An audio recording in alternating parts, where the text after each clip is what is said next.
The gun that was found Monday morning belonged to APD officer Daniel Eveleth. Eveleth suspects his gun fell out of his holster when he was sitting at this playground when his K-9 partner jumped on top of him. What Matt actually advocates is setting a uniform cutoff time statewide. They believe this will cut down on the number of patrons who drive impaired to another bar just to get one last drink. 30 minutes later, the attackers showed up here at the Breckenridge emergency room with a gunshot wound to the face, and that's when doctors contacted police. A man is dead tonight after a crane collapsed here in Smithville. 47-year-old James Miles was working in the crane basket located alongside the Loop 230 bridge when it toppled over into the Colorado River.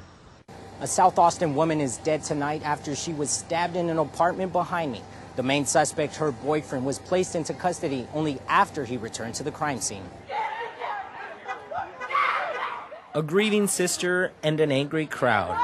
Emotions boil over when Enrique Ramirez returns to the crime scene, his clothes splattered with blood. Police believe Ramirez stabbed his girlfriend Carmen Perez to death just hours earlier. Perez's sister convinced Ramirez to return to the apartment where the crowd of grieving family members and police had gathered. He's no longer on the street. He's not a danger to the public.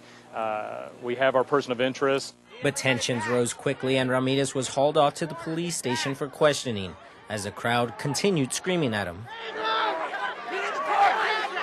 The neighbor who made the 911 call did not want to be identified, but did tell us what she saw inside the Perez home before EMS arrived. She was just laying there, full in blood. You couldn't even see her. She was, a lot of blood. Family members tell Austin News Perez and Ramirez have been in a relationship for many years. They also say there had been violence in the relationship in the past. Ramon Herrera, KXAN Austin News. The fall warrant roundup started last week in an attempt to arrest anyone with an outstanding warrant against them. The municipal court has a list of over 9,000 names, and many of them are Texas State students. Law enforcement officers want students to know that they will attempt to find you, whether at school, work, and even home. So I'd like for people to come in and take care of their warrants. I would rather see people come up to the court and handle their business by themselves rather than me going to look for them or other officers picking them up on the street and taking them to jail. Students tend to avoid their tickets, which then turn into warrants, and that's when most tend to learn their lesson the hard way. Some students may think that this may not happen to them, but for senior Shannon Richards, it's an embarrassing lesson she will never forget. I didn't know what was going on. Mostly embarrassed though, because I knew the professor pretty well, and it's not a really good impression whenever two cops coming at you out of class.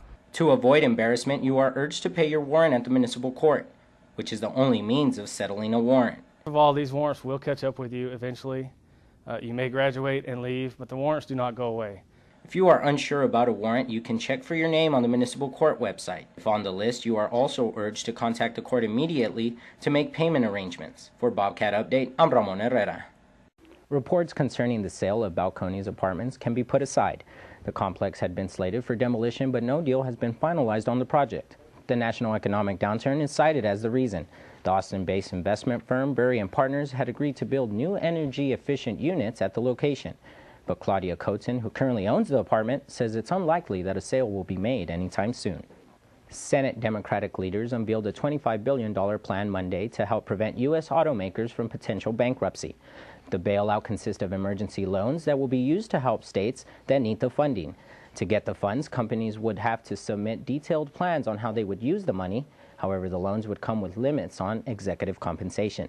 Foreign-owned companies would not be eligible for bailouts under the proposal.